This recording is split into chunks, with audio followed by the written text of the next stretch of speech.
The accident occurred on Christmas Eve 2013.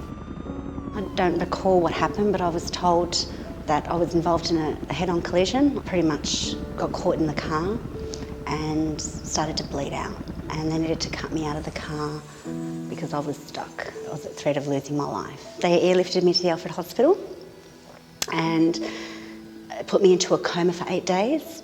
I woke up on New Year's Day, and I remember waking up thinking, what happened, what's going on? And people were calling my name and saying, you're at the Alfred Hospital, you've been in a car accident. They didn't tell me everything at once, but I knew I was in a bad way. Like, I knew something major has just happened, and I had metal in my arms and my legs to hold me together. I had no head injury, which I was lucky about, just one tiny scratch on my eyebrow. And other than that, everything was my neck down.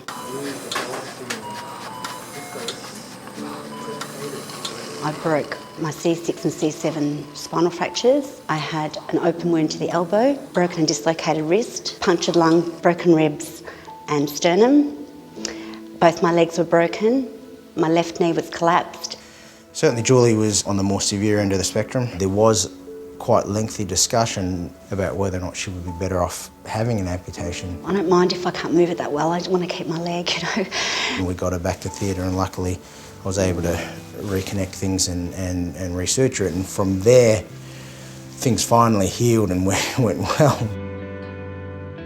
I spent 9 months in hospital in total. So to date I've had 50 odd surgeries, and I have about 3 more early in the new year. I'm rebuilt. Every part of my limb has been rebuilt.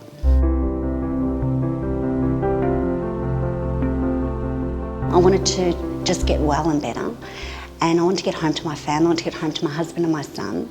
They were my drivers. We had to get her upstanding for the first time. She got upstanding like nothing was going on. She was just like this incredibly amazing, vibrant person, despite all of her complex injuries, and she just blew me away. She had bits of metal coming out of nearly every limb in her body, but yet she still managed to smile. She'd always be asking, when can I get back in the pool, when can I get back into physio? Every day she was willing to try new things. She's got normal function now. It's completely like 180. I can walk much better than I ever have, and I'm using a walking stick instead of a wheelchair.